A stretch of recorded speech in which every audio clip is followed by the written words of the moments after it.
አብርሽ መጣ ከማናችሁም ጋር መሆን አልፈልግም አለ። እንግዲህ ምንም ማድረግ አይቻልም። አብርሃም እስከዛሬ ኤርሜላ ጋር ነበረ። ያው እናውቃለን ለሶስት ቀን ምናምን ለምን አመጣሽኝ፣ ይሄ ጥቅጥቅ ቦታ ለምን አመጣሽኝ፣ የበፊቱ ቦታ ይሻለኝ ነበር ብሏል። እንግዲህ ያው በደንብ አድርጋ እያለችው ነበር መሰለኝ። አብርሃም እዛ ነው የተስማማው። እንግዲህ ከሩቲ ጋር እንደነበረ ወደ ቤቱ እንደተመለሰ ደግሞ አስረስተው ሌላ ታሪክ አርጋው ሌላ አሸንጉሊት አምጥታለች። እንግዲህ ኤርሜላ ደግሞ ማለት ነው ከሶስት ቀን በኋላ ጤነኛ ሆኖ ይመለሳል ብሎ ነበር። እንግዲህ አብርሃም አሁን ያው እንደዚህ ነው፣ ፈዞ ተክዞ ደንዝዞ ነው ያለው። ልጁ ሐውልት መስሏል። አይናገር አይጋገር። አንዴ እጁን አምጣ ስትለው ታመጣለች፣ ይሰጣታል። ሩቲ አምጣ ስትለው ይሰጣታል። በቃ የሆነ ሐውልት ነው የሆነው ማለት ነው። ይሄ አያችሁት አይደለ? ለሁለት ነው ያዙት ልጁ ማላ አድርገው ማለት ነውና ፈጣሪ ለሁላችሁም ልቦና ይስጣችሁ። ሩትዬ እባክሽ ከዚህ የሆነ ቆሻሻ ከሆነ ስራ እባክሽን ራስሽን አጽጂ እባክሽን።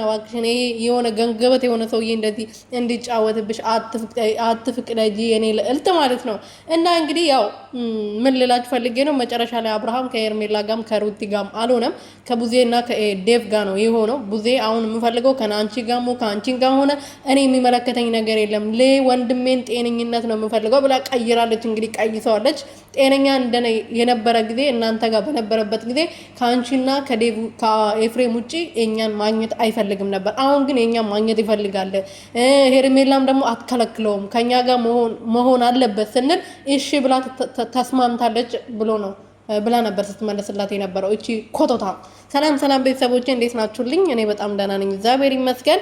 በያላችሁበት ሰላማችሁ በዚህ ትረፍረፍ ይበልልኝ። ለዚህ ቤት ለዚህ ቻናል አዲስ የሆናችሁ ሰብስክራይብ፣ ሼር፣ ላይክ እያረጋችሁ ቤተሰብ እንድትሆኑ በትህትና እየጠየቅኩኝ እንግዲህ አብርሃም መጥቷል።